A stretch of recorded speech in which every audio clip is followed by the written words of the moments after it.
السلام علیکم دوستو، سید عبدالمجید ندیم چینل میں آپ سب دوستوں کو خوش آمدید۔ وحدہ والصلاة والسلام علی من لا نبی بعدہ وعلى آلہ واصحابہ الذین اوفوا العہد الذین هم مفاتیح رحمة مصابیح الغرر۔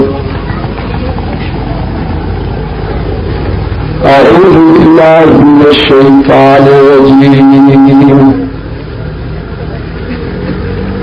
بسم الله الرحمن الرحيم۔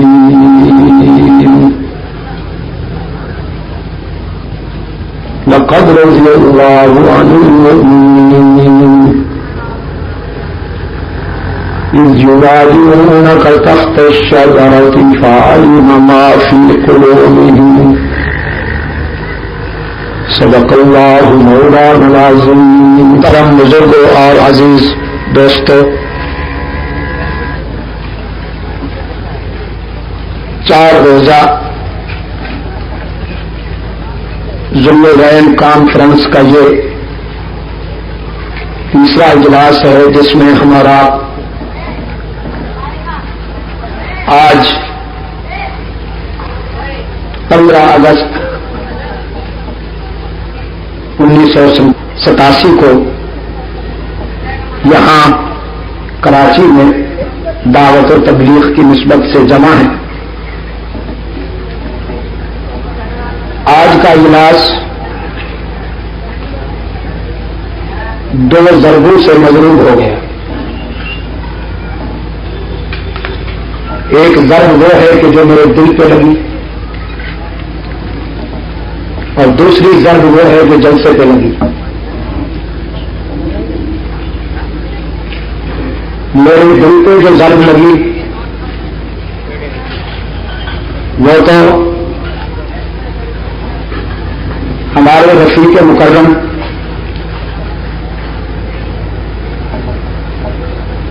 حضرت مولانا عبدالشکور صاحب دین پوری رحمۃ اللہ تعالی علیہ کا انتقال ہے۔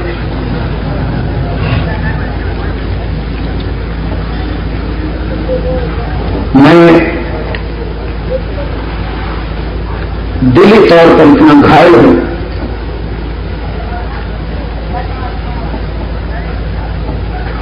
خدا جانتا ہے کہ میں کس طرح آپ کے سامنے کھڑے ہو کر آپ سے مخاطب ہوں۔ میرے احساسات میں اور جذبات میں آج اس کی کوئی گنجائش نہیں کہ میں آپ کے سامنے کوئی طویل گفتگو کریں۔ مولانا مرحوم ایک درویش صفت عالم دین، اسلام کے مایا ناز مبلغ اور بے باک داعی تھے۔ انہوں نے مجلس تحفظ حقوق اہل سنت و جماعت کے پلیٹ فارم سے ہمارے ساتھ کم و بیش 13-14 سال رفاقت، کراچی سے پشاور تک، کوئٹہ سے کشمیر تک، ان کی آواز قرآن و سنت کے حوالے سے گونجتی رہی۔ وہ اصحاب رسول کے وکیل صفائی تھے، توحید و سنت کے سچے شہدائی تھے۔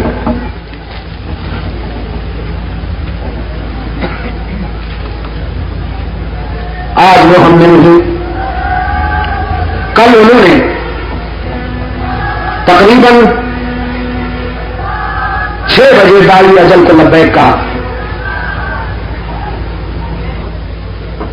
رات کے جلسے کی حسین آباد میں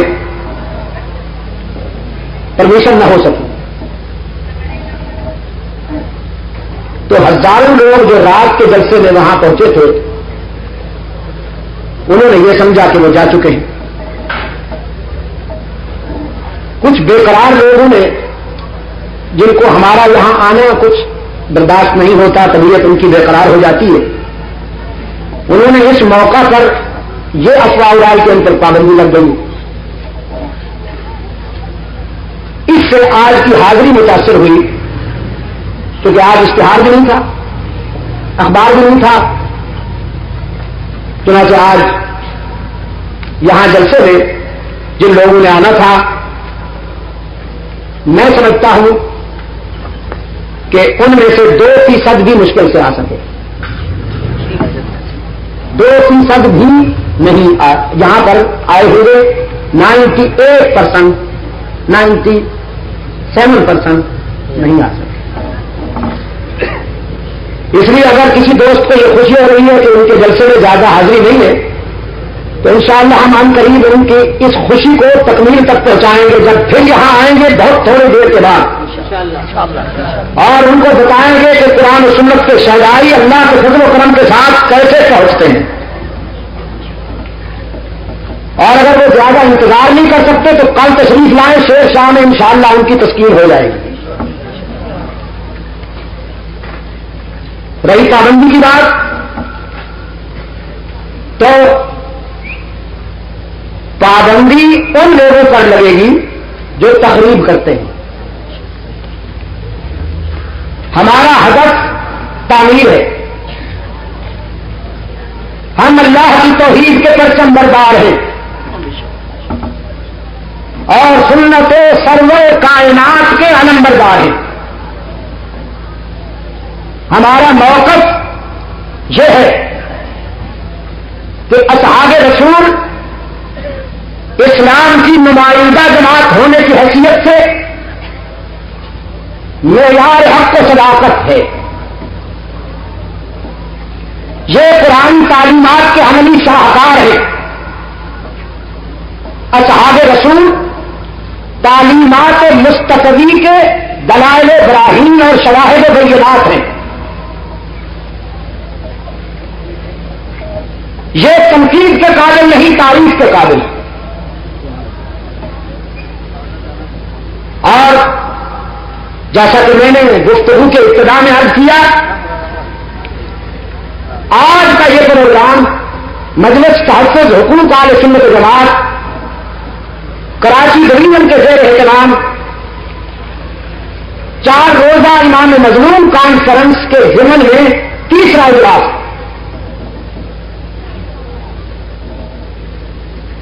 کتاب اللہ سے میں نے جو حصہ تلاوت کیا،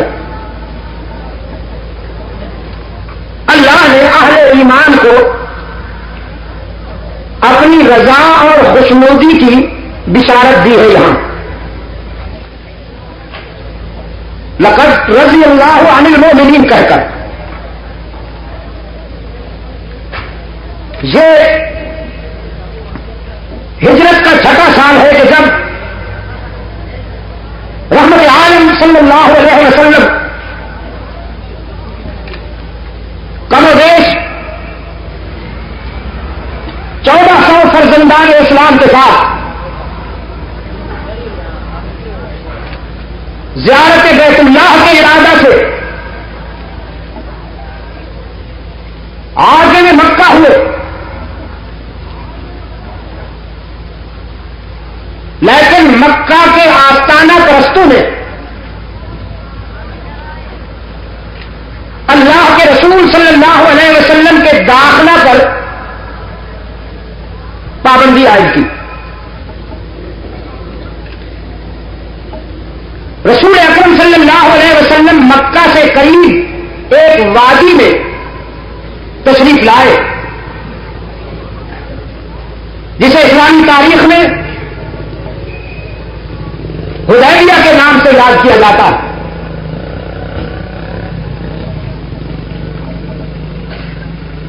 رحمت عالم صلی اللہ علیہ وسلم نے طے فرمایا کہ یہاں سے ہم ایک سفارتی مشن مکہ بھیجتے ہیں، تاکہ انہیں یہ بتایا جائے کہ ہم لڑنے کے لیے نہیں آئے، جنگ کرنے کے لیے نہیں آئے، ہم تو بیت اللہ کی زیارت کے لیے آئے ہیں، ہمارے عزائم تعمیری ہیں، ہم تمہارے لیے پتھر نہیں لائے، پھول لائے۔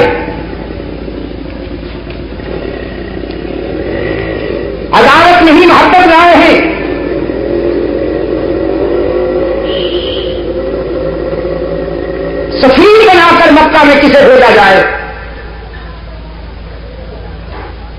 اس کے لیے سب سے پہلے رحمت عالم صلی اللہ علیہ وسلم کی نظر انتخاب ابن خطاب پر پڑی. اسلام کے جاہ و جلال کا وہ عظیم نشان، غیرت اسلامی کا وہ مرقع کہ جس کی رائے قرآن بن کر اترتی تھی، جو حلقہ رسالت میں جب کوئی تجویز کرتا تھا تو وہی اس کی تصدیق کرتی تھی. رحمت عالم صلی اللہ علیہ وسلم نے عمر بن خطاب کی طرف دیکھا، فرمایا کیا یہ مناسب نہیں ہے ابن خطاب کہ تم ہمارے نمائندہ بن کر جاؤ اور مکہ والوں تک ہمارا یہ پیغام پہنچاؤ کہ ہم لڑنے نہیں آئے.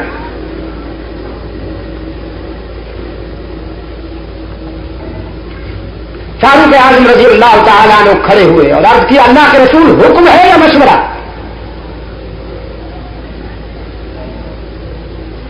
رسول اکرم صلی اللہ علیہ وسلم نے فرمایا مشورہ ہے. فرمایا اگر مشورہ ہے تو پھر میں عرض کروں گا کہ جس مشن پر آپ مجھے بھیجتے ہیں وہ مشن جمالی ہے اور بندہ جلالی ہے. میرا تو وہ نام نہیں سن سکتے. مکہ والے میرا نام سنیں تو ان کا بیلنس بگڑ جاتا ہے. میں جیتا جاگتا ان کے درمیان میں پہنچ جاؤں تو وہ کیسے برداشت کر لیں گے؟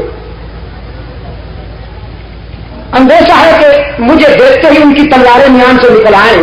اللہ کے رسول جب ان کی تلواریں میان سے نکل آئیں گی تو پھر آپ کا رضاکار بھی تسبیح تو نہیں نہ پڑتا رہے گا، جواباً مجھے بھی کچھ کرنا ہوگا. وہاں تلواریں چل جائیں. اس لیے کہ یہ کل کی بات ہے جب انہوں نے مجھے شمع حق کو بجھانے کے لیے بھیجا تھا اور میں شمع حق کا پروانہ ثابت ہوں. یہ کل کی بات ہے جب صبح کا سویرا پھوٹتے ہی صفا کی بلندیوں سے میری آواز گونجی تھی. صنادید مکہ کا نام لے لے کر ابن خطاب نے کہا تھا میں رحمت عالم صلی اللہ علیہ وسلم کے رضاکاروں میں شامل ہو چکا ہوں اور آج کے بعد میری جوانی، میرا شباب، میری شوکت، میری شہادت اور میری غیرت رحمت عالم صلی اللہ علیہ وسلم کے مشن کے لیے وقف ہو گئی ہے. اب میری زندگی کا ایک ایک سانس رسول اللہ کی منشا کے مطابق گزرے گا. اور تمہیں یہ بتا دینا چاہتا ہوں کہ میرے آقا نماز پڑھنے کے لیے آ رہے ہیں بیت اللہ کے زیر سایہ، اور میں یہ دیکھنا چاہتا ہوں کہ کون ہے جو میرے قائد کے راستے میں رکاوٹ بنے. جنہیں اپنے بچے یتیم بنانے کا شوق ہو، جنہیں اپنی بیوی بیوہ بنانے کا شوق ہو، وہ آج ابن خطاب کی جلالت کا سامنا کرے. عزیز دوستو، سناٹا تھا مکہ کے در و دیوار پر، سکوت مرد طاری تھا، کسی کو جرأت نہیں تھی کہ وہ جلالت فاروقی کا سامنا کر سکے. رحمت عالم صلی اللہ علیہ وسلم تشریف لائے. فاروق اعظم نے اپنے قائد کے لیے بیت اللہ کا بند دروازہ کھولا. اسلام کی تاریخ میں یہ پہلی نماز تھی جو اس امت نے بیت اللہ کے زیر سایہ امام الانبیاء والمرسلین کی ابتدا میں باجماعت ادا کی وہ نماز صبح. یہ وہی صبح ہے جس صبح کو فاروق اعظم نے اپنے ایمان کا اعلان کیا. تاریخ فاروق اعظم کے اس کردار سے گزرتے ہوئے سلام عقیدت پیش کرتی ہے کہ اول من فتح باب الکعبۃ عمر بن الخطاب واول من اسلم جہرا عمر بن الخطاب واول من ہاجر علانیۃ عمر بن الخطاب. جس نے سب سے پہلے اپنے ایمان کا ببانگ دوہم اعلان کیا وہ عمر تھا. جس نے سب سے پہلے اللہ کے گھر کا بند دروازہ نماز کے لیے کھولا وہ عمر بن خطاب تھا. جس نے مکہ سے ہجرت کرتے وقت مدینہ کے لیے مشرکین مکہ کو للکارا کہ میں اپنے قائد کے ہاں جا رہا ہوں، پھر میں کہنا ہمیں خبر نہ ہوئی. وہ بھی خطاب کا فرزند عمر فاروق اعظم تھے رضی اللہ تعالی عنہ. تو عرض کیا اللہ کے رسول اگر حکم ہے تو حاضر ہوں، اور اگر مشورہ ہے تو پھر یہی گزارش ہے جو کچھ میں نے عرض کر دی. رحمت عالم صلی اللہ علیہ وسلم زیر لب مسکرائے اور آپ نے فرمایا ابن خطاب ٹھیک کہتے ہو، اس مشن کے لیے ہم تمہیں نہیں بھیجتے.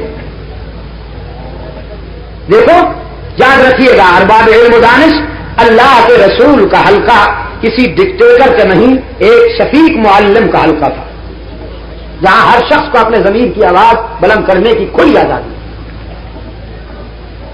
اب اللہ کے رسول صلی اللہ علیہ وسلم کی نگاہ انتخاب علم و حیا، جود و سخا اور شرم و حیا کے اس پیکر پر پڑی کہ جس سے اللہ کے فرشتے بھی حیا کرتے تھے. عثمان ابن عفان رضی اللہ تعالی عنہ. رسول اکرم صلی اللہ علیہ وسلم نے فرمایا ابن عفان تم ہمارے نمائندہ بن کر جاؤ اور مکہ والوں کو ہمارا پیغام پہنچاؤ. مجھے امید ہے کہ مکہ والے تم سے حیا کریں گے. اللہ کے رسول صلی اللہ علیہ وسلم کا یہ ارشاد اس حقیقت کے پس منظر میں تھا دوستو کہ عثمان زمانہ اسلام سے پہلے بھی بہت بڑا فیاض انسان تھا. عثمان کا دسترخوان مکہ میں وسیع ہوا کرتا تھا، جس پر اپنے پرائے کے امتیاز کے بغیر سب کھاتے تھے. زمانہ اسلام کے بعد نہیں، زمانہ اسلام سے پہلے بھی عثمان کی سخاوت ایک ایسا ابر کرم تھی جو سب پہ برستی تھی. یہی وجہ ہے کہ عثمان بن عفان کی مقبولیت اور محبوبیت کا یہ عالم تھا کہ عرب کی مائیں جب اپنے بچوں کو سلاتے وقت لوریاں دیتی تھیں تو یہ جملہ کہتی تھیں سو جا میرے لال، میں تجھ سے اس طرح پیار کرتی ہوں جیسے قریش عثمان بن عفان سے پیار کرتے. حضرت عثمان رضی اللہ تعالی عنہ مکہ میں تشریف لائے اور مکہ میں قدم رکھتے ہی بچے بوڑھے جوان عورتیں مرد سب جمع ہوئے کہ ہمارا محسن آ گیا. ہر شخص یہ چاہتا تھا کہ آج عثمان ہم سے جو چاہے منوائے. عثمان ابن عفان رضی اللہ تعالی عنہ نے فرمایا میں کوئی ذاتی غرض لے کر نہیں آیا ہوں، میں تو اپنے قائد کا سفیر بن کے آیا ہوں تم سے یہ کہنے کے لیے کہ اللہ کا رسول لڑنے نہیں آیا، بیت اللہ کا طواف کرنے آیا ہے. تمہیں گھبرانا نہیں چاہیے، بے قرار نہیں ہونا چاہیے. مکہ کے سرداروں نے کہا عثمان قومی سطح کے اجلاس میں ہمارا فیصلہ ہے کہ ہم ان کو داخل نہیں ہونے دیں گے، البتہ آپ چاہیں تو بیت اللہ کا طواف کر سکتے. حضرت عثمان رضی اللہ تعالیٰ عنہ فرمانے لگے قبلہ تو تم نے مجھے دکھا دیا، لیکن میرا قبلہ نما حدیبیہ میں بیٹھا ہے، وہ دل کہاں سے لاؤں کہ ان کے بغیر بیت اللہ کا طواف کروں. یہ شاگرد کے احساسات ہیں، اب ذرا استاد کے احساسات ملاحظہ فرمائیے. وہاں حدیبیہ میں صحابہ عرض کرتے ہیں اللہ کے رسول ہم تو یہاں پابند رہتے ہیں، عثمان بڑا خوش نصیب ہے، جی بھر کے طواف کرے گا، زمزم پیے گا، ملتزم سے لپٹ لپٹ کر دعائیں مانگے گا، حجر اسود کے بوسے لے گا. رحمت عالم نے فرمایا یہ تم کہتے ہو، میرا دل نہیں مانتا کہ ہمارے بغیر عثمان بیت اللہ کا طواف کرنا گوارا کر لے. محبت ون وے پہ نہیں چلتی دوستو، یہ دو طرفہ جذبہ ہوتا ہے. اور صحیح لکھا ابن تیمیہ رحمت اللہ علیہ نے، امام اہل سنت علامہ ابن تیمیہ کا یہ تجزیہ ہے کہ عثمان کے اس جواب پر مشرکین مکہ مستعد ہوئے اور اسی استعان کے نتیجے میں حضرت عثمان کو نظر بند کیا گیا. اور پھر عثمان کی نظر بندی کے بعد حلقہ رسالت نے عثمان کی اہمیت معلوم کرنے کے لیے انہوں نے یہ افواہ اڑائی کہ انہیں عثمان عقد کو تلا، کہ یہ بات معلوم ہو ہمیں کہ رسول کے حلقے میں عثمان کی قیمت کیا ہے. جب عثمان کے قتل کی افواہ پہنچے تو دیکھیں کہ رد عمل کیا ہوتا. تو رد عمل وہ ہوا کہ جو آج تک جب سے کائنات انسانی آغاز پذیر ہوئی آج تک کسی انسان کے خون کے بارے میں وہ رد عمل نہیں ہوا جو عثمان ذو النورین کے قتل کی خبر کے بعد رد عمل ہوا. میں دعوے سے کہتا ہوں وہ رد عمل یہ تھا کہ اللہ کے رسول صلی اللہ علیہ وسلم کا اضطراب اور بے قراری انتہا کو پہنچی ہوئی تھی. آپ صلی اللہ علیہ وسلم نے صحابہ کرام کو بلایا, فرمایا تم نے آج بیعت کرنی ہے میرے ہاتھ پہ. صحابہ نے عرض کی اللہ کے رسول ہم تو بیعت کر چکے. فرمایا جو بیعت کر چکے ہو وہ ایمان کی تھی, آج جو بیعت ہوگی وہ قصاص عثمان کی ہے. سب سے پہلے میں اعلان کرتا ہوں اس وقت تک مدینہ نہیں جاؤں گا جب تک کہ عثمان کے خون کا بدلہ نہیں لے لیا جائے گا, چاہے اس مہم میں میری جان ہی کیوں نہ چلی جائے. یہ امام الانبیاء کہہ رہے ہیں, یہ رسولوں کے مقتدا کہہ رہے ہیں. انسانیت میں صرف عثمان کو یہ انفرادیت حاصل ہے اور کسی انسان کے لیے انسانی تاریخ دوسری مثال پیش نہیں کر سکتی سوائے عثمان کے کہ جس کے خون کا بدلہ لینے کے لیے پیغمبر نے اپنی جان داؤ پہ لگانے کا اعلان کیا ہو, اور پیغمبر بھی فخر رسول ہادی سبوی محمد عربی جو انبیاء اور رسول کے مقتدا صلی اللہ علیہ وسلم. ابھی مجھ سے پہلے میرا رفیق کہہ رہا تھا عثمان کی یہ بھی انفرادیت ہے کہ ان کے نکاح میں اللہ کے رسول کی 2 بیٹیاں آئیں. عثمان کے بغیر یہ عزت کسی کو نصیب نہیں ہوئی پوری انسانی تاریخ میں. حضرت عثمان رضی اللہ تعالیٰ عنہ کے نکاح میں رسول اکرم صلی اللہ علیہ وسلم نے اپنی رشتہ جگر سیدہ رقیہ دی. ان کا انتقال ہوا تو دوسری بیٹی سیدہ ام کلثوم دی. ان کا انتقال ہوا تو اللہ کے رسول نے فرمایا عثمان اللہ نے اگر مجھے اور بھی بیٹیاں دی ہوتی تو میں یقین بات دیگرے وہ بھی تیرے نکاح میں دے کر خوشی محسوس کرتا. اس لیے عثمان کو ذو النورین کہا جاتا ہے, ذو البشارتین کہا جاتا ہے کہ 2 مرتبہ واضح الفاظ میں اللہ کے رسول نے حضرت عثمان کو جنت کی بشارت دی. ذو الہجرتین کہا جاتا ہے کہ اللہ کے رسول کے ہاتھ پر عثمان نے پہلے حبشہ کے موقع پر بیعت کی, وہ ہجرت کی, پھر مکہ سے مدینہ کی طرف ہجرت کی. ذو الہجرتین بھی ہیں, ذو البیعتین بھی ہیں, ذو النورین بھی ہیں, ذو البشارتین بھی ہیں. یہ انفرادی اعزازات ہیں حضرت عثمان کے جو بارگاہ رسالت سے انہیں میسر آئے. تو میں عرض کر رہا تھا بیعت ہونے لگی تو تاریخ میں حدیث میں جو اس بیعت کا منظر ہے وہ یہ ہے کہ اللہ کے رسول صلی اللہ علیہ وسلم نے اپنا بایاں ہاتھ نیچے رکھا, بیعت کرنے والے کا ہاتھ اپنے ہاتھ کے اوپر رکھا, پھر اپنے دائیں ہاتھ کو اوپر رکھتے ہوئے فرمایا نچلا ہاتھ میرا, درمیانی ہاتھ تیرا, اور یہ اوپر والا ہاتھ گویا عثمان کا ہاتھ ہے. میں اپنے ہاتھ کو عثمان کا ہاتھ قرار دیتا ہوں, تم نے میرے اور عثمان کے ہاتھ میں ہاتھ دے کر یہ وعدہ کیا ہے کہ اس وقت تک مدینہ نہیں جائیں گے جب تک کہ عثمان کے خون کا بدلہ نہیں لے لیں گے. اور بعد علم و دانش میں کہا کرتا ہوں عثمان کے لیے یہی نسبت بھی کوئی کم نہیں تھی کہ اللہ کے رسول نے اپنے ہاتھ کو عثمان کے ہاتھ سے منسوب کیا, یہی نسبت بہت تھی. لیکن اللہ کو یہ نسبت اتنی پسند آئی کہ حق تعالیٰ نے اس نسبت کو اپنے بے مثال ہاتھ سے منسوب کر دیا.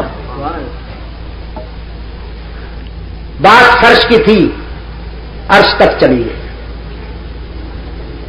فرمایا ان الذین یبایعونک انما یبایعون اللہ,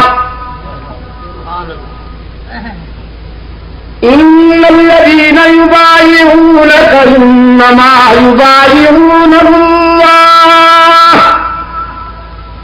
ید اللہ فوق ایدیہم بالیقین. جن لوگوں نے آپ سے بیعت کی میرے محبوب انہیں بتا دیجئے کہ گویا یہ وعدہ تم نے اللہ سے کر لیا, یہ بیعت اللہ سے ہو گئی. آپ نے تو اپنے ہاتھ تو عثمان کا ہاتھ قرار دیا، میری رحمت کا تقاضا ہے کہ میں اس اوپر والے ہاتھ کو اپنا ہاتھ قرار دوں.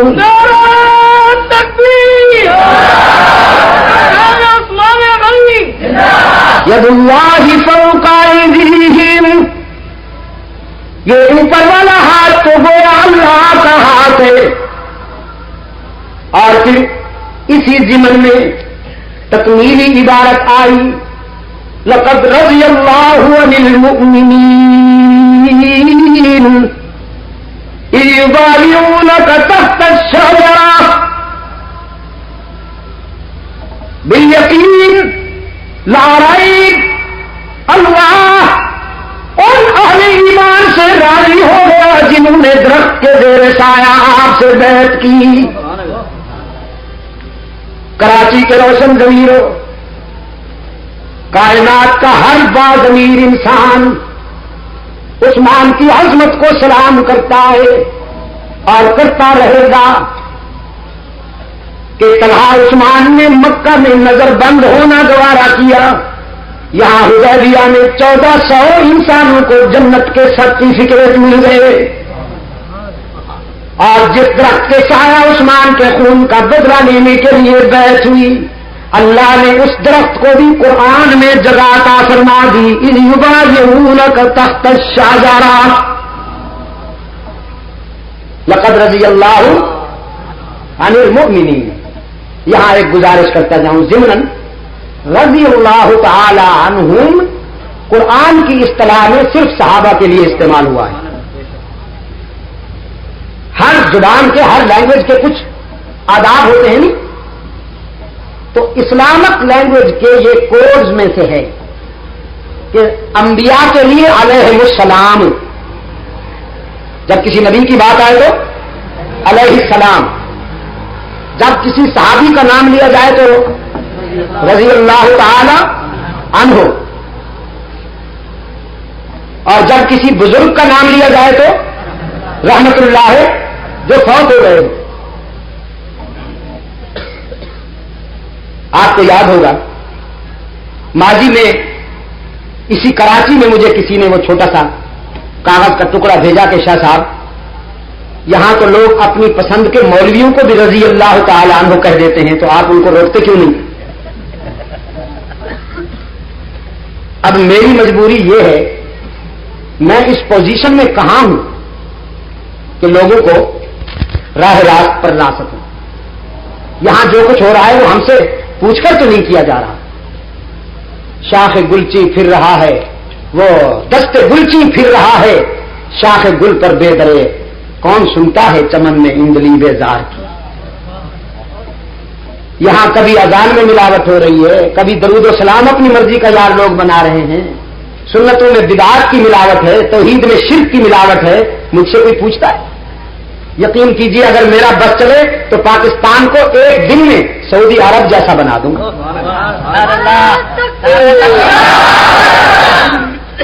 میرا بس چلے نا، ایک دن میں پاکستان کو سعودی عرب جیسا بنا دوں. آپ کو تو خوشی ہوئی ہوگی کہ سونے کی کانیں نکل آئیں گی. اور مجھے تو میرا ہدف یہ ہے کہ اس سرزمین پر شرک و بدعت کا ایک بھی اڈا باقی نہ رہے. ادھر توحید کا پرچم لہرائے، ادھر سنت کا پرچم لہرائے.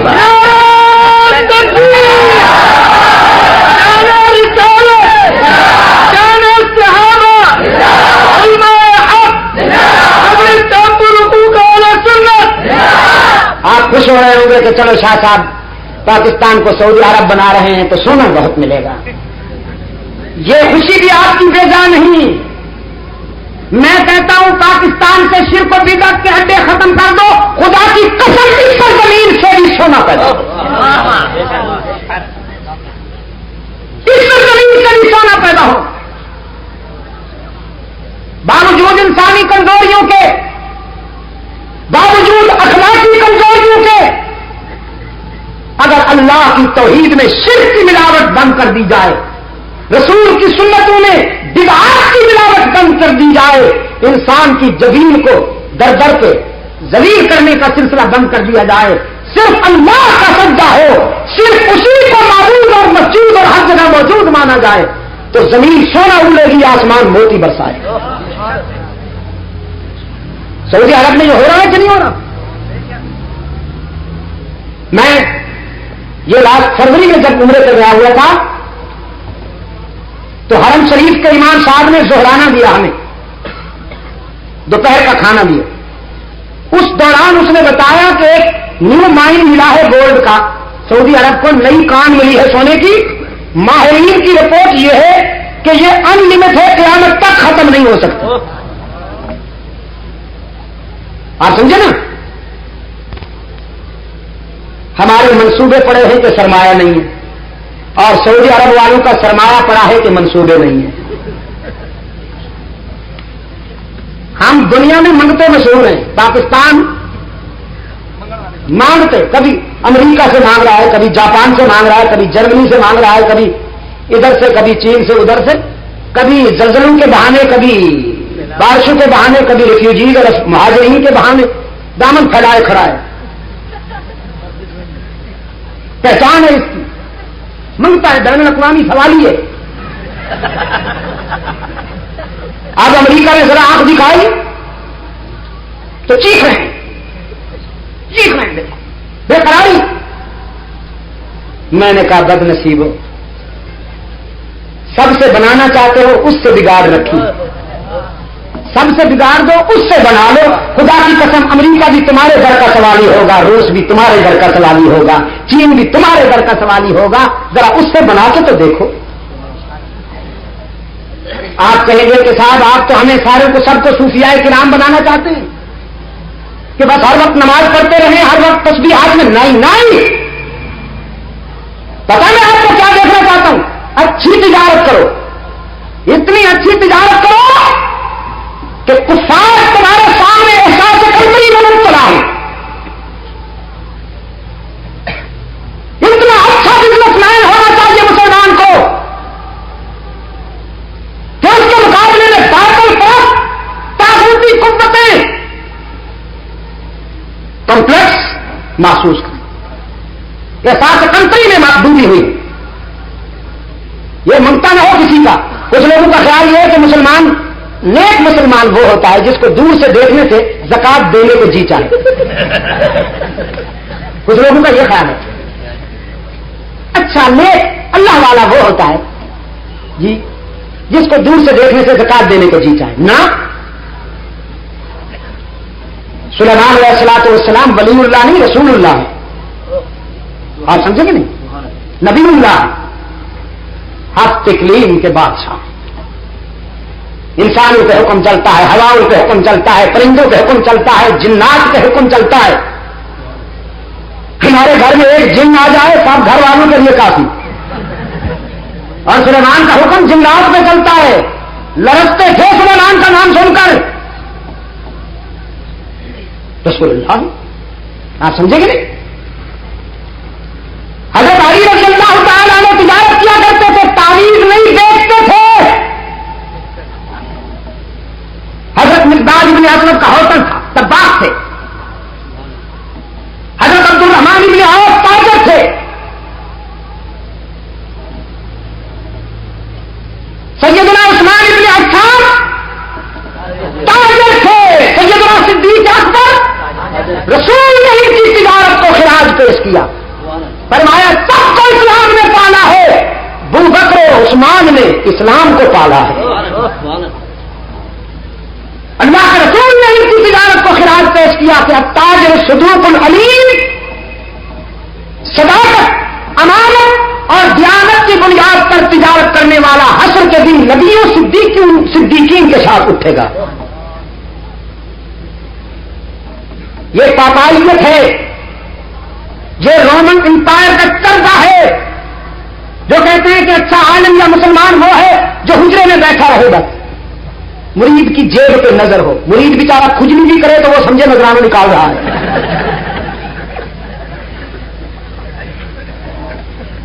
بیٹھا رہے حجرے میں خاص قسم کی چادر اوڑھ کر، گدی بچھائے ہوئے، اور یوں بالکل جیسے دلہن بیٹھی ہوتی ہے روسی لمحات میں. حضرت صاحب بیٹھے دما دم، نہ دھوکہ نہ غم، کمائیں گے احمق کھائیں گے ہم. کہا جاتا ہے کہ صاحب یہ معیار ہے اسلام کا. نہ، قرآن نے تو دعا میں پہلے دنیا کی خوبی طلب کرنے کا حکم دیا. ربنا آتنا فی الدنیا پہلے و فی الآخرہ بعد میں. میں آپ کو زکات مانگنے والا نہیں دیکھنا چاہتا, زکات دینے والا دیکھنا چاہتا ہوں. اور وہ فرنگی سازش ہے, معاف کرنا, فرنگی سازش ہے کہ اس ملک کے علماء کو زکات مانگنے کی علامت بنا دیا گیا. داڑھی, رومال, یہ سٹائل جو ہے دور سے نظر آئے, پھر جیب کی خیر منائیے, جیب کی خیر منائیے. سازش ہے امریکن لابی کی. اور ہمارے حضرت صاحب نے تو اب یہ کہا ہے دوسروں سے کیوں مانگتے, میں دوں گا. جو کہ علماء سچ بولتے تھے, ذرا ظلم کے خلاف آواز اٹھاتے تھے, تحریکیں مسجدوں سے اٹھتی تھیں اور پھر سارے قیمتیں بہا کے لے جاتی تھی. مولوی صاحب کو زکات کے نام پر سود کا مال پھینک دیا, ایسے سونے کا چمچ ڈالا کہ خاموش ہے, بالکل چپ ہے. وہ تاکہ خاتون تھی, بولتی بہت زیادہ تھی. ڈاکٹر صاحب کے دواخانے میں آئی تو کہنے لگی ڈاکٹر صاحب آنکھیں جلتی رہتی ہیں, سر چکراتا رہتا ہے, طبیعت مزمحل رہتی ہے, اعصاب شکستہ رہتے ہیں, بھوک نہیں لگتی, نیند بھی نہیں آتی, ہاتھ پاؤں بھی جلتے رہتے ہیں, بچوں سے لڑتی رہتی ہوں, شوہر سے بھی الجھ پڑتی ہوں, مہمانوں سے گفتگو کرنے کو جی نہیں چاہتی. ڈاکٹر صاحب نے جلدی سے تھرمامیٹر اٹھایا, بیگم صاحب کے منہ میں ڈال دیا. تھرمامیٹر عموماً منٹ 2 منٹ تک ہوتا ہے, لیکن بیگم صاحبہ کے منہ میں تھرمامیٹر 5 منٹ گزرے, 10 منٹ گزرے, 15-20 منٹ گزرے. باقی جتنے پیشنٹس آتے ہیں ان کو ڈاکٹر صاحب منٹ 2 منٹ کا تھرمامیٹر لگا کے دیکھ لیتے ہیں اور پھر نسخہ لکھ دیتے ہیں. بیگم صاحبہ بیٹھی ہیں, منہ میں لیے اشارے بھی کرتی رہتے, لیکن ڈاکٹر صاحب کہتے ہیں نہیں, آپ کا تھرمامیٹر اس وقت نکالوں گا جب ڈسپینسری کلوز کرو, اس لیے کہ تمہاری تقریر مجھ سے سنی نہیں جاتی. بولتی بند کر دی نا, مولویوں کی بھی بولتی بند کر دی, سونے کا چمچ ڈال کر مولویوں کی بولتی بند کر دی, بس کہ یہ بول نہ سکیں. لیکن دربار اکبری کے ابو الفضل و فیضیوں کے بیچ میں, دربار اکبری کے ابو الفضل و فیضی جبہ پوشوں کے بیچ میں مجدد القسامی کے جانشین بھی ہر دور میں زندہ رہے.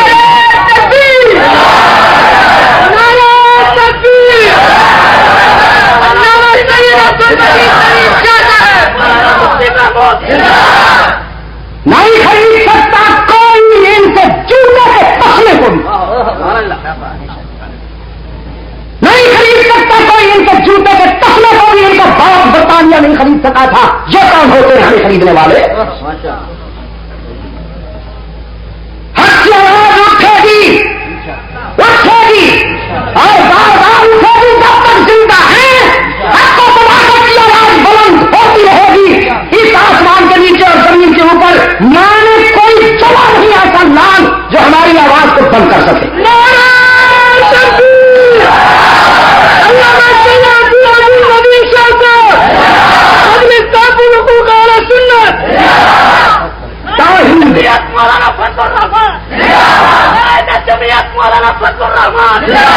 توحید میں شرک کی ملاوٹ ہو, سنت میں بدعات کی ملاوٹ ہو, چور آزاد پھریں, چوکیداروں کو گولیاں لگائی جائیں اور ہم چپ بیٹھے رہیں, ناممکن, ناممکن. عزیز دوستو, جشن آزادی میں جشن آزادی منایا گیا. ناچنے پھرکنے والوں کی بکنگ ہوئی. غلاظت کے مجسموں کو یورپ سے منگایا. جشن آزادی اس لیے آزادی مانگی تھی اللہ سے. ہائے,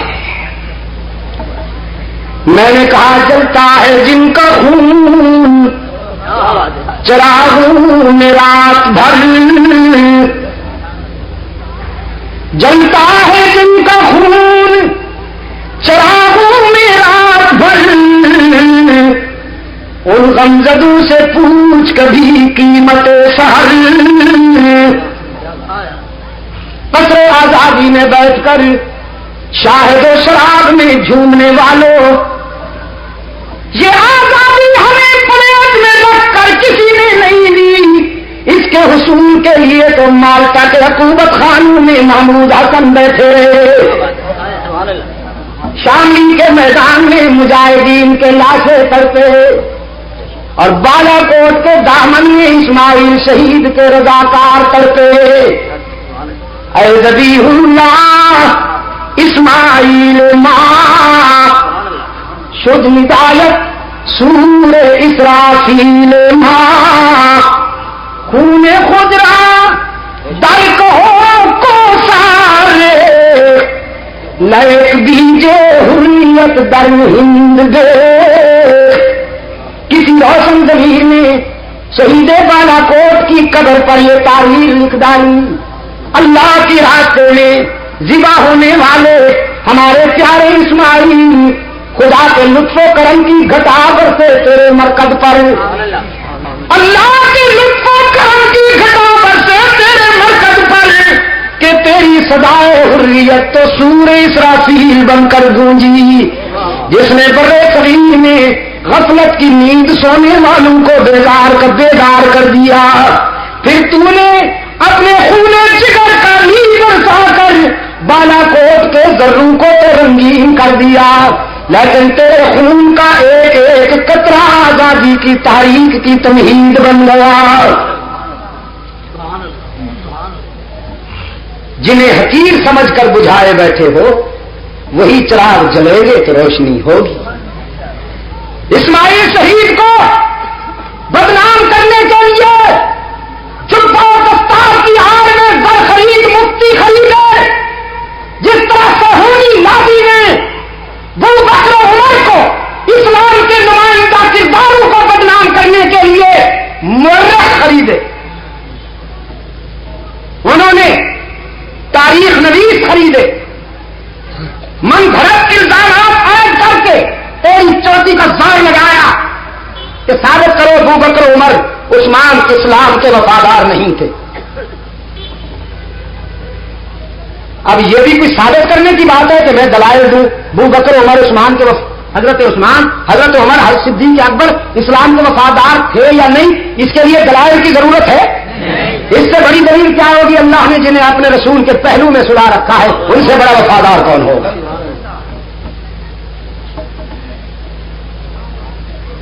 نام مراد کہتے ہیں جبرن سوئے ہوئے، جبرن رسول کے پہلو میں ناپاک سو جائے، سوئی کے سوراخ سے اونٹ گزر سکتا ہے لیکن رسول کے پہلو میں کوئی ناپاک نہیں سو سکتا۔ رسول تو اتنا مقدس ہوتا ہے کہ اگر اس کے کرتے پہ ناپاک ارادے والی عورت کا ہاتھ پڑ جائے تو کرتے کا وہ حصہ بھی کٹ جاتا ہے، کرتے کا وہ حصہ بھی جدا ہو جاتا ہے۔ جہاں ناپاک ارادے والی خاتون کا ہاتھ پڑ جائے تو خدا غیور اپنے محبوب کے پہلو میں ناپاک کرداروں کو کیسے سونے دے گا؟ اس سے بڑی دلیل کیا ہو سکے گی؟ لیکن آپ منوا سکے ہیں ان سے، ابو بکر و عمر کو پاک منوا سکے ہیں آپ ان سے؟ نہیں منوا سکے، وہ نہیں مانتے۔ اسی طرح سامراجی قوتوں نے تاریخ آزادی کے مجاہدین سے انتقام لینے کے لیے منبر و محراب سے کردار خریدے کہ اسماعیل شہید تو گستاخ رسول تھا، جس نے رسول کے دین کی سربلندی کے لیے جان دے دی وہ گستاخ تھا، اور جو رسول کے دین کے نام پر مال کھائیں یہ عاشق۔ سبحان اللہ۔ جو رسول کے دین کے لیے مال کھائیں وہ گستاخ، اور جو رسول کے دین کے نام سے مال کھائیں وہ عاشق۔ شیدائی گستاخ اور حلوائی عاشق، شیدائی گستاخ اور حلوائی عاشق، اور عاشق ایسے جنہیں معشوق اپنی گلی سے ہی بتا دیتا ہے۔ ظرف کی کیا مقدر کی بات ہے سادہ، مدینہ الرسول میں جن پر پابندی عائد ہو جائے ان سے بڑا بد نصیب کون ہوگا؟ مدینہ الرسول میں جن پر پابندی عائد ہو جائے ان سے بڑا بد نصیب کون ہو سکتا ہے دوستو؟ 32 نام لٹک رہے ہیں جدہ ایئرپورٹ پر، امیگریشن کاؤنٹر پر 32 نام، نو انٹری، داخلہ بند۔ بڑے رنگین چہرے، تن کے گورے من کے کالے، کٹھے سے بھی لیا جاتا ہے۔ داخلہ پا اور بنتے ہیں عاشق. میں نے کہا ڈوب مرے وہ عاشق جسے معشوق اپنی گلی سے ہی نکالتے ہیں. اور نکالا کیوں؟ فرمایا بتوا سے کعبہ رفتم بحرم رحم دادم. بتوا سے کعبہ رفتم بحرم رحم دادم. بیرون درچ کر دی کہ درون خانہ آئی. حرم کا طواف کرنے کے لیے بناسپتی عاشق گیا. حرم کو دھکے دے کر باضابطہ طور پر نکال دیا. کہنے لگا دور سے آیا ہوں, پرسنالٹی تو دیکھو, سٹائل تو دیکھو, عاشق کہلاتا ہوں, لیڈر بھی ہوں اگرچہ نامراد. فرسٹ پیج پر کوریج ملتی ہے, قومی پریس میں روزانہ بیان شائع ہوتے ہیں. نکالتے کیوں ہو؟ حرم کے رضاکاروں نے کہا بیرون درچ کر دی کہ درون خانہ آئی. وہاں رہ کر فتوے دیتے ہو حرمین کے اماموں کے پیچھے نمازیں نہیں ہوتی, تو یہاں کس منہ سے آئے ہو مولوی جی؟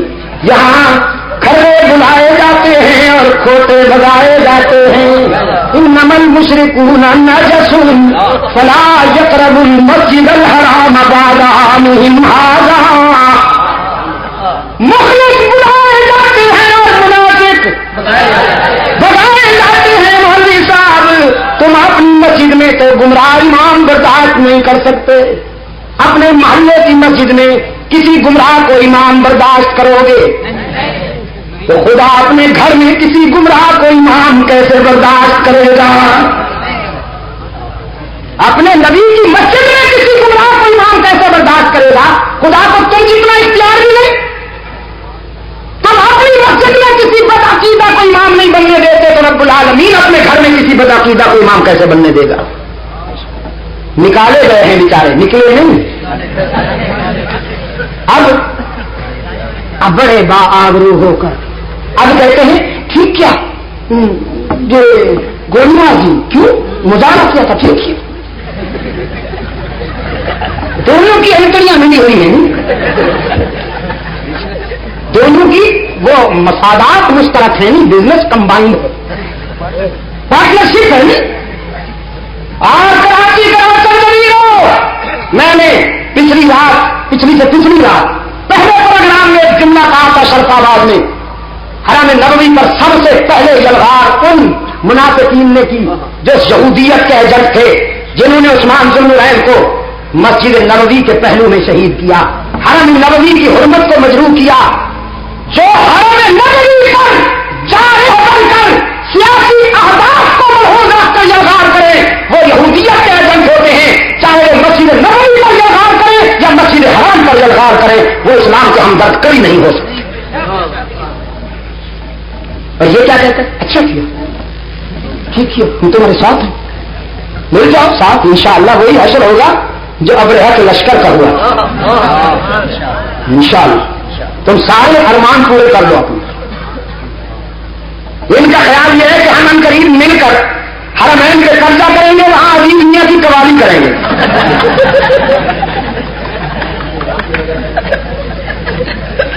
وہاں ان کا خیال یہ ہے کہ ہم مسجد نبوی میں اور مسجد حرام میں تبلا سرنگی کی کچی پکی دھنوں میں یہ جنات لوگ آئیں گے, پاکستان کے بڑے بڑے بالوں والے یہ جنات ہیں. مولوی صاحب کو لینے سے غبار اٹھتا ہے اور تو پتہ نہیں کیا کیا سوچنے لگتا ہے. حرم نبوی لا وارث نہیں ہے مولوی صاحب, اپنی خیر مناؤ. حرم نبوی کا وارث اسی آب و تاب اور قوت کے ساتھ موجود ہے جس نے آج سے صدیوں پہلے حفاظت کی تھی.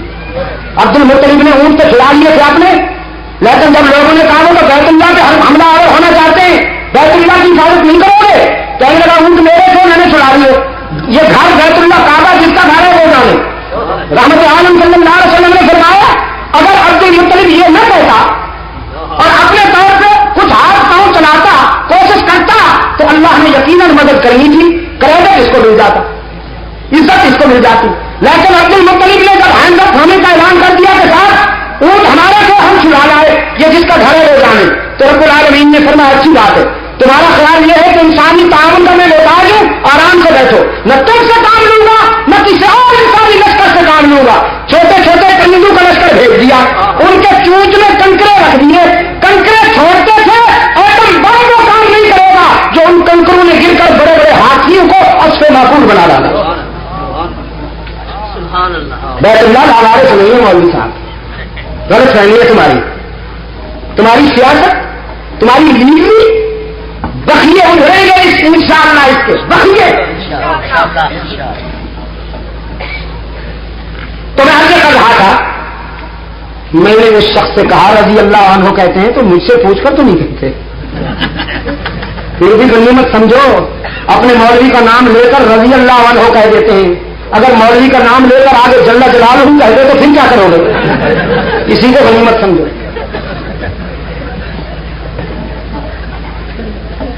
حضرت عثمان شہید ہو گئے تھے یا زندہ تھے؟ زندہ تھے. زندہ تھے کہاں آ گئے؟ حدیبیہ میں آ گئے تھوڑی دیر بعد. صحابہ میں سے کسی نے اللہ کے رسول صلی اللہ علیہ وسلم سے یہ نہیں کہا کہ حضور عثمان تو زندہ تھے، آپ بے قرار ہوئے، ہم اشکبار ہوئے، بیٹھ ہوئی. اور یہ اتنا نازک معاملہ تھا کہ اگر آج کوئی اس امتحان میں کامیاب نہ ہوتا تو اس کی آنکھیں خطرے میں تھی. کسی صحابی نے یہ نہیں پوچھا کہ اللہ کے رسول عثمان زندہ تھے، آپ بے قرار کیوں ہوئے، بیٹھ کیوں نہیں پوچھا. اس لیے کہ صحابہ کرام کا یہ متفق کا عقیدہ تھا. میرے الفاظ یاد رکھنا، صحابہ کرام کا یہ متفق کا عقیدہ تھا کہ اللہ الغیوب، اللہ کے سوا کوئی نہیں. صحابہ میں سے کوئی ایک صحابی بھی اس عقیدے کا حامل نہیں جو یہ کہو کہ رسول بھی عالم غیب ہے اور اللہ بھی عالم غیب ہے.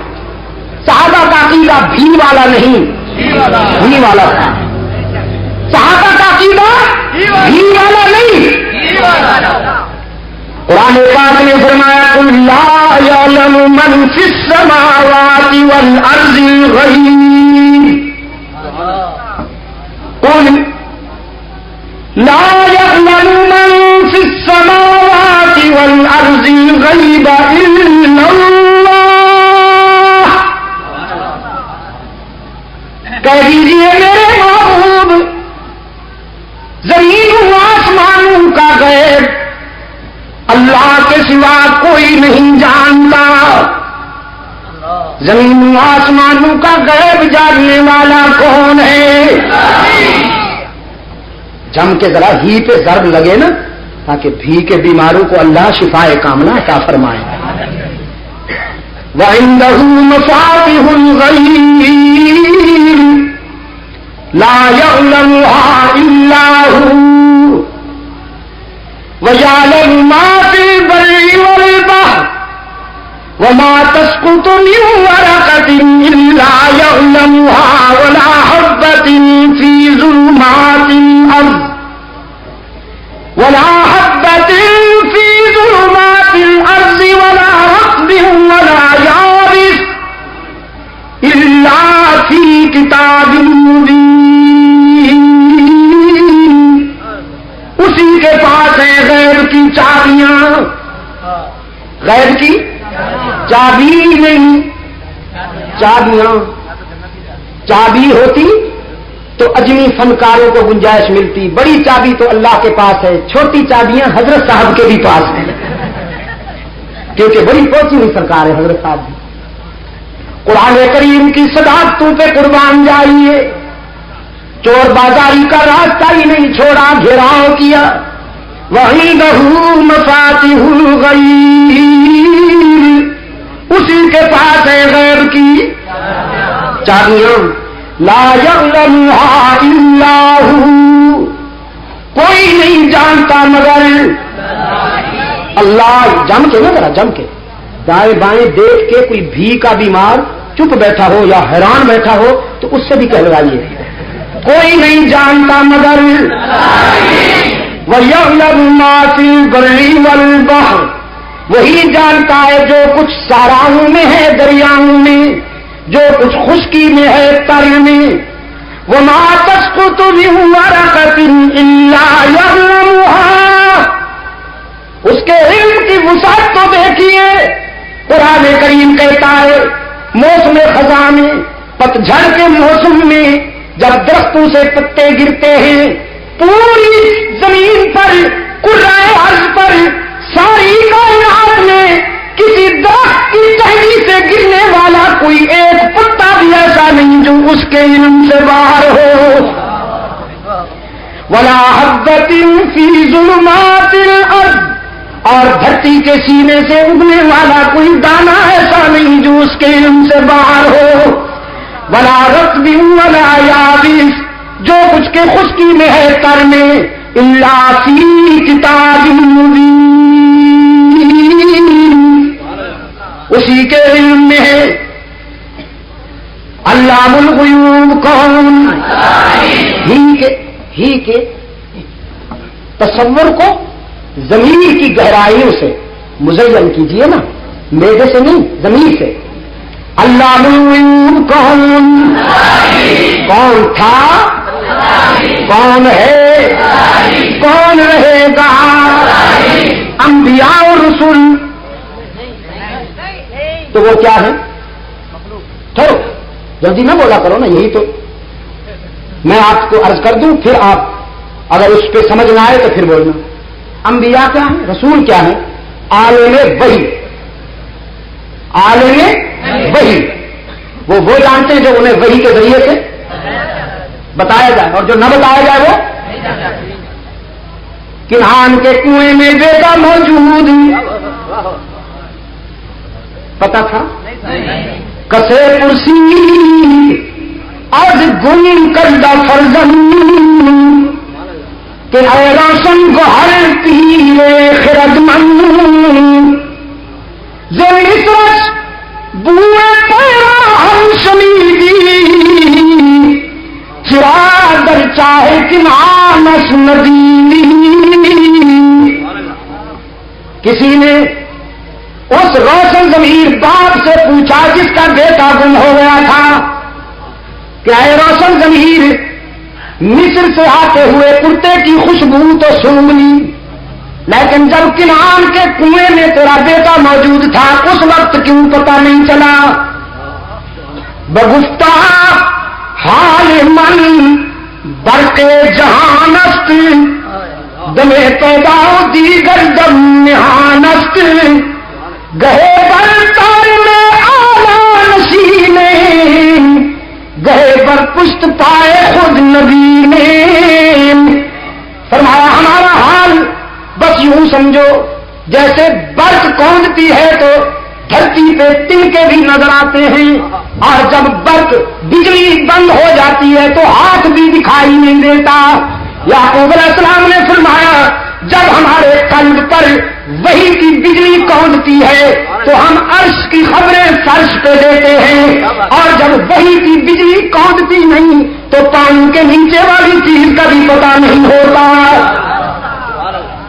پیغمبر عالم وحی اور خود اللہ علام الغیوب. علام الغیوب کون؟ ہر جگہ موجود کون؟ انسانی زمین کی عاجزی کے لیے سچا مسجود کون؟ یہ لا الہ کس کو کہتے ہیں؟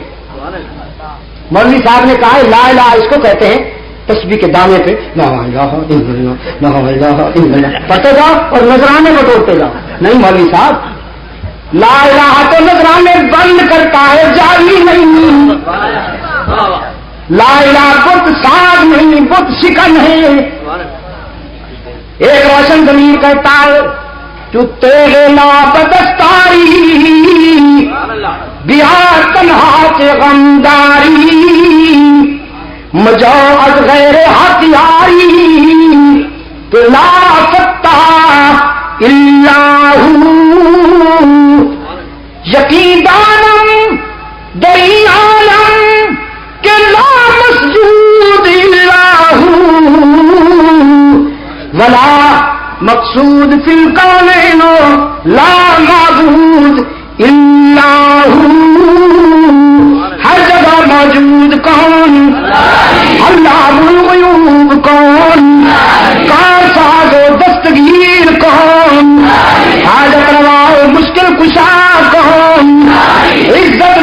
والا کون, رزق دینے والا کون, اولاد دینے والا کون. یہب لمن یشاء اناثا ویہب لمن یشاء الذکور او یزوجہم ذکرانا واناثا وَيَجْعَلُ مَن يَشَاءُ عَقِيمًا. وہ جسے چاہے بیٹیاں عطا کرتا ہے, جسے چاہے بیٹے عطا کرتا ہے, جسے چاہے دونوں نعمتیں عطا کرتا ہے, اور جسے نہیں چاہتا ایک بھی نہیں دیتا. دیکھ کے آ جائے تو مرید کو درجنوں اور نہ دے تو پیر کو ایک چوہا بھی نہیں دے. ایک جرنیلوں کا پیر ہے یہاں, ہاں بڑی سفید ٹوپی یوں رکھتا ہے, نہ بیٹی ہے نہ بیٹا اس کا, نہ بیٹی ہے. ایک دن کوئی من چلا مرید کہنے لگا, حضرت صاحب یہ وہاں بھی اکثر تانا دیتے ہیں, تیرے پیر کا تو بیٹا بھی نہیں بیٹی بھی نہیں, میں کیا جواب دوں. حضرت صاحب ایکشن میں آ گئے, کہنے لگے بچے بزرگوں کو نہیں چھیڑا کرتے, بچے اس نے کہا جی معافی چاہتا ہوں حضرت صاحب, نہیں چھیڑوں. حضرت صاحب کہنے لگے اللہ تعالیٰ سب کو اولاد دے رہا ہے کہ نہیں دے رہا؟ اس نے کہا جی دے رہا ہے. حضرت صاحب نے کہا اللہ کا اپنا بھی کوئی بیٹا یا بیٹی ہے؟ اس نے کہا جی نہیں ہے. کہنے لگا تو پھر مجھ سے کیوں پوچھتے ہو؟ اس نے کہا نہیں پوچھوں گا حضرت, آئندہ. مجھے پتا نہیں تھا کہ آپ بھی چھوٹے خدا ہیں, مجھے پتا نہیں تھا, یہ تو آج ان کے ساتھ ہوں. اولاد عطا کرنے والا کون, عزت دینے والا کون, بے پار کرنے والا کون. آدم کا بیڑا کس نے پار کیا؟ مشکلات و مصائب میں نبیوں رسولوں کا مشکل کشا کون؟ سیدنا آدم پہ آزمائش آئی, کس سے مدد مانگی آدم نے؟ ربنا ظلمنا انفسنا وَإِن لَّمْ تَغْفِرْ لَنَا وَتَرْحَمْنَا لَنَكُونَنَّ مِنَ الْخَاسِرِينَ.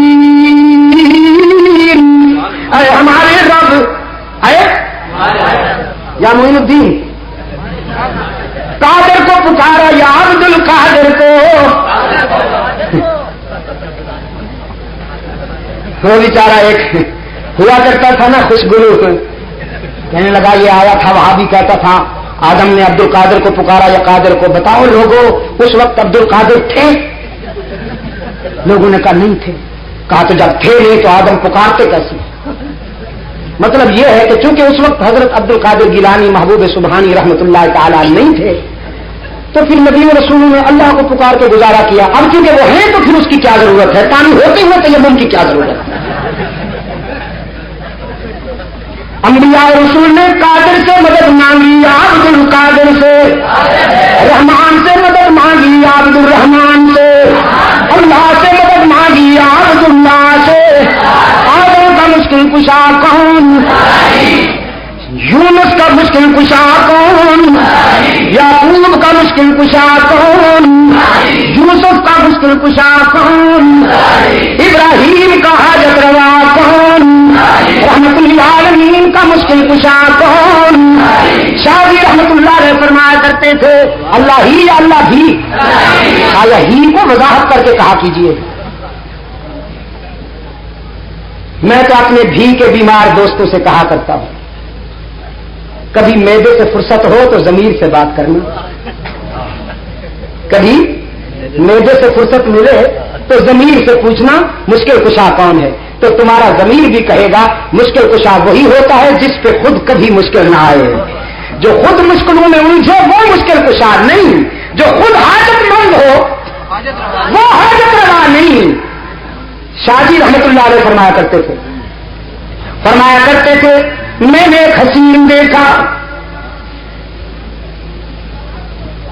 جس کی جبین کی طلعت والضحا کہلائی, جس کی زلفوں کی سیاہی واللیل اذا سجا کہلائی, جس کے لباس کی ادائیں قرآن کی آیات بن گئی, جس کے نقشے بری پہ ہوتے نظر آئے، جس کی زمین کی قسمیں اللہ نے قرآن میں کھانی، لا اقسم بہذا البلد، میں سنگلاخ دھرتی کی قسمیں کیوں کھاؤں، لیکن اس کی قسمیں کھا رہا ہوں اس لیے کہ انت حل بہذا البلد، تو جو اس کے گلیوں میں چلتا پھرتا نظر آتا ہے۔ میں نے ایک حسین دیکھا جو فخر رسول ہے، ہادی سبل ہے، جو انبیاء کا امام ہے، رسولوں کا مقتدا ہے، جس کے قیام سے آسمانوں نے بلندیاں لی، جس کے پسینے سے گلشن نے مہکنا سیکھا، جس کے تبسم سے ستاروں نے چمکنا سیکھا، جس کے تکلم سے اناجل نے چہکنا سیکھا، وہ حسینوں میں احسن، شریفوں میں اشرف، جس کے متعلق کسی روشن ضمیر نے کہا حسن یوسف دم عیسیٰ ید بیضا داری آج حمزہ ہم دارنگ تو تنہا داری، میرے دل نے کہا کہ اسی کے در کا سوالی بن جاؤں، اسی سے مانگ لوں، اسی کے حضور دامن پھیلا لوں، لیکن جب میں اس کی سیرت کے حوالے سے اس کے در پہ پہنچا تو میں نے دیکھا ساری کائنات سو رہی ہے، اور وہ حسینوں کا حسین، وہ شریفوں میں اشرف آنسو کی برسات میں کسی اور کے حضور دامن پھیلائے ہوئے ہیں، رو رو کر آنکھیں سوج رہی ہیں، پگڑیوں پہ برم نظر آیا، میرے زمین نے رہنمائی کی، اب ان سے نہیں مانگنا، تو بھی اسی کے در کا سوالی بن جا جس کے در پہ ایسے ایسے حسین بھی سوالی نظر آتے ہیں۔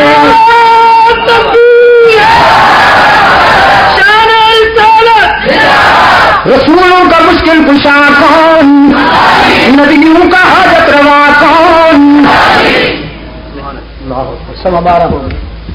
زندگی رہی تو کل یہیں سے بات شروع کریں گے۔ بسم اللہ الرحمن الرحیم۔ یہ میں بات ادھوری چھوڑ رہا ہوں تاکہ کل پوری ہو سکے انشاءاللہ۔ ایک میرے دل کا حادثہ اور ایک جلسے کا حادثہ۔ میرے دل پہ یہ حادثہ ہوا کہ عبدالشکور دین پوری کل بسے، اللہ نے غریب کی رحمت فرمائے۔ ہاں میرا یار مجھ سے بچھڑ گئے،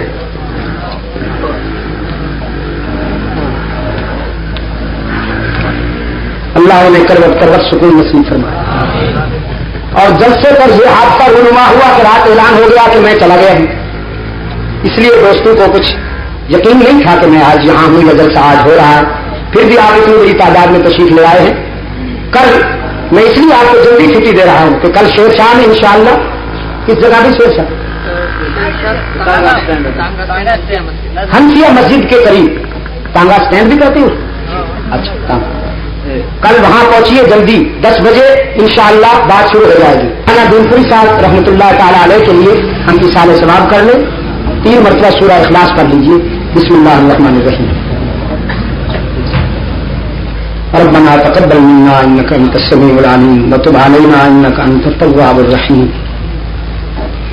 ربنا آتنا في الدنيا حسنة وفي الآخرة حسنة وقنا عذاب النار ربنا اغفر لنا ولإخواننا الذين سبقونا بالإيمان ربنا اغفر لنا ولإخواننا الذين سبقونا بالإيمان ربنا اغفر لنا ولإخواننا الذين سبقونا بالإيمان اللهم اغفر لحينا وميتنا وشاهدنا وغائبنا وصغيرنا وكبيرنا وذكرنا وأنثانا اللهم من أحييته منا فأحيه على الإسلام ومن توفيته منا فتوفه على الإيمان اللهم ثبتنا على صراط المستقيم واحفظنا من كل بلاء الدنيا وعذاب الآخرة۔ اے اللہ عالم اسلام کی مدد فرما، مسلمان جہاں کہیں مظلوم ہیں ان کی دستگیری فرما۔ اے اللہ فلسطین کے مسلمانوں کی مدد فرما، افغانستان کے مسلمانوں کی مدد فرما، انڈیا میں رہنے والے مسلمانوں کے جان مال ایمان کی حفاظت فرما۔ اے اللہ پاکستان کو امن و سلامتی کا گہوارہ بنا، قرآن و سنت پر مبنی آئین عطا فرما، دور خلافت راشدہ کے مطابق منصفانہ طرز زندگی سے ہمکنار فرما، تمام روحانی جسمانی بیماروں کو اے اللہ شفا کاملہ عطا فرما۔ الہ العالمین جو ہمارے بھائی، جو ہماری بہنیں، مائیں، بیٹیاں، باپ، بزرگ اس دنیا سے جا چکے ہیں، محض اپنے فضل و کرم سے ان کے درجات بلند فرما، انہیں جوار رحمت میں جگہ عطا فرما۔ بالخصوص مولانا عبدالشکور صاحب دین پوری کو بھی اے اللہ اپنے جوار رحمت میں جگہ عطا فرما۔ اس نے پوری زندگی تیرا دین بیان کیا، قرآن و سنت بیان کی، صحابہ کرام کے عشق میں وہ مستانہ تھا، اے اللہ اسے صحابہ کے ساتھ محشور فرما، ان کی خطائیں معاف فرما۔ الہ العالمین مجلس کا حق و حقوق اہل سنت و جماعت کو اس سے زیادہ کامیاب نصیب فرما، مجلس کے کارکنان کو اے اللہ توفیق عطا فرما کہ وہ روشنیاں پھیلاتے رہیں، ہر قدم پر سچائی کے چراغ جلاتے رہیں۔ میرے جن عزیزوں کی کوشش سے آج کا یہ پروگرام ترتیب پایا ہے، میں دعا گو ہوں اللہ تعالیٰ ان کی جوانیوں میں برکت عطا فرما۔ ہمارے عزیز ارشاد الحق صاحب، اسی طرح یہ کیا نام ہے ہمارے بزرگ ہمارے بھائی مشتاق احمد صاحب، ان کا بڑا اس سلسلے میں پرخلوص سرپرستی رہی ہے، انہوں نے جدوجہد میں حصہ لیا، اللہ تعالیٰ ان کو مزید توفیق عطا فرمائے۔ اگر لوگ باطل عقائد کے لیے جدوجہد کر رہے ہیں تو حق والوں کو چاہیے کہ وہ اپنے سچے عقیدے کے لیے بھی کچھ قدم بڑھائیں اور کوشش کریں۔ اگر کچھ لوگ تخریب کرنا چاہتے ہیں تو تعمیر کرنے والوں کو بھی اپنا فرض ادا کرنا چاہیے۔ وطن عزیز آج جن حالات سے دو چار ہیں، ہم میں سے ہر شخص کا یہ فرض بنتا ہے کہ ہم آگ لگانے والوں کے ہاتھ روکیں، ہم تخریب کاروں کا راستہ بند کریں، اللہ تعالیٰ سے بھی معافی مانگیں، اپنی خطاؤں کی معافی مانگیں، اپنے گناہوں کی معافی مانگیں، اس لیے کہ آج ایسے معلوم ہوتا ہے کہ اس سرزمین سے اللہ ناراض ہے، جگہ جگہ دھماکے ہو رہے ہیں، زندہ انسانوں کی ٹکے بوٹی ہو رہی ہے، کبھی کراچی میں، کبھی پشاور میں، کبھی لاہور میں، کبھی راولپنڈی میں، کل بھی پشاور میں بم پھٹے ہیں، کچھ انسان لوگ میں اجل بن گئے ہیں۔ اے اللہ ہماری خطاؤں کو معاف فرما، الہ العالمین ہمیں ہمارے گناہوں کی سزا نہ دے، ہم تیرے محبوب کے نام لے گا۔